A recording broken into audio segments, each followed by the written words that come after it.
For viewing a solar eclipse, it's very important to do so safely because if you look directly at the sun unprotected, you can cause permanent damage to your eyes. And we want everybody to view the eclipse, but we want them to do it safely. And so we're encouraging everybody to get safe solar viewers such as these. These we call them eclipse glasses, but they're not sunglasses. They have a very special filter designed to protect your eyes to look directly at the sun.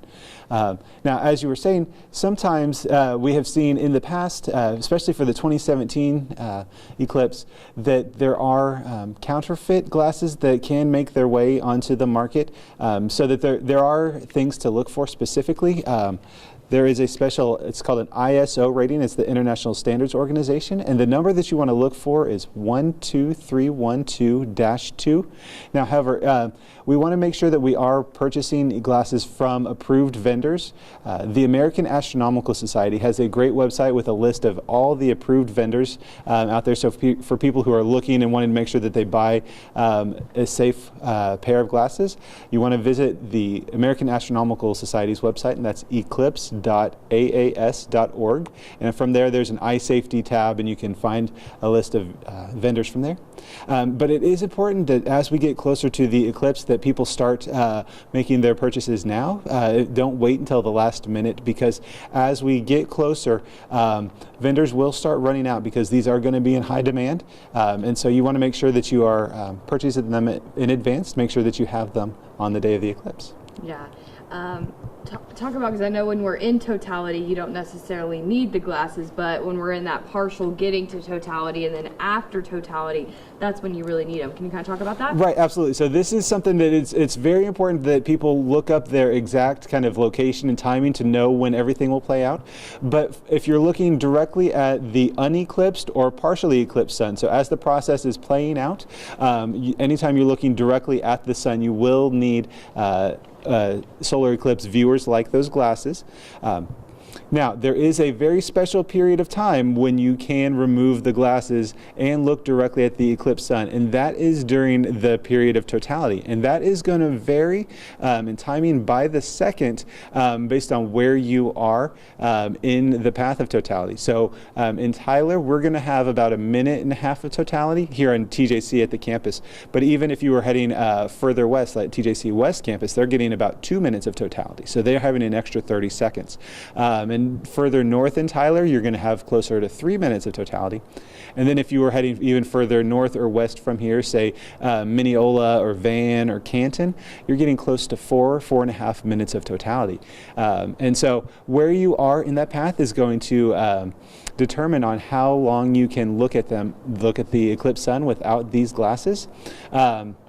And so there are special apps out there that will kind of tell you exactly, you can put in your GPS location and know down to the second when to take them off, when to put the glasses back on and all of that. So it's going to be important if people want to look at the totally eclipsed sun without glasses, that they are familiar with where they are viewing it and know when it is safe to take those glasses off and when to put them back on.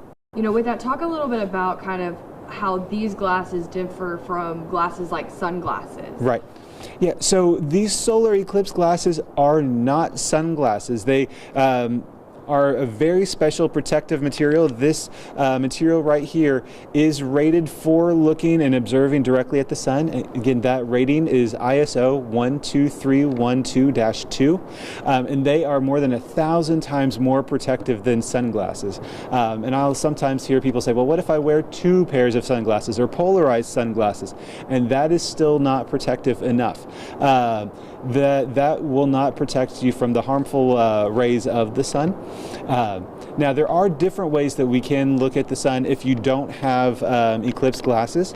So if you have a welder's mask, shade 14 or shade 15, those that are dedicated shades, they are protective enough. The automatic welder's masks, those aren't going to be protective enough, but a dedicated shade 14 or shade 15 will also work. Now, you can also also look indirectly at the sun with something called a pinhole viewer. And your viewers may have noticed during the October eclipse, if they look through kind of the trees and they saw these little mini suns, the crescent suns, that's essentially the tree was acting as a pinhole viewer. And so they can recreate that through several different ways. Is if they have like a card and they just poke a pinhole through it and then project that image on the ground or the sidewalk, or sometimes people get creative and they make little designs and spell out kind of the name of the city or the date with those pinholes. Also things like a colander, or if you don't have anything and you just have your fingers, you can take your fingers and make a kind of a crisscross pattern, a little waffle fry, I like to say, and you can project that image onto the ground as well. You can see these little mini eclipse suns. So there are lots of different ways to see the eclipse. Even if you are not able to get a pair of eclipse glasses, if places run out and you're not able to find it, there are still lots of ways to view the eclipse safely. Yeah, and I know a lot of people, because of these counterfeit glasses, basically kind of want to avoid looking maybe on the internet and going places that might be selling them. And I know you guys have them. There's other businesses throughout town. Could you kind of point people in that direction? Right, so you're right. We did unfortunately see in 2017 that there was a rise in counterfeit eclipse glasses just on general internet sellers sites. It was, unfortunately easy for vendors to sell unauthorized glasses on the internet, and so that's why if you are wanting to purchase online, the only place that we are recommending people go is the American Astronomical Society's website. Again, that's eclipse.aas.org. So if you want to order online, there is a place to do that. Is there anything else that we haven't talked about on this subject that you feel like people really should know about preparing, especially, it being a month away? Yeah, absolutely. So especially for our East Texas community, one of the other messages besides safety that we're really focusing on is we want people who are just outside of the path of totality to make sure you get into to see the total eclipse, because portions of East Texas that are kind of east and south of Tyler, such as White House, Bullard, Chapel Hill, and even further like Longview, are going to have a 99, some will even have a 99.9% eclipse. And a lot of people may think, well, that's 99.9% of the experience and that's good enough. Unfortunately, that's not quite true. With a total solar eclipse, you are either in the path of totality or you are out. And so even a 99.9% eclipse is out of the path of totality. And the analogy that I like to use to help people understand the difference between a partial eclipse, even a 99.9% partial eclipse, and a total eclipse, is a partial eclipse is like listening to your favorite band on the radio. It's a great experience, and if that's all that you can do, turn the music up and enjoy it. However, getting into the path of totality and seeing a total solar eclipse is like getting a VIP front row pass to see the band live.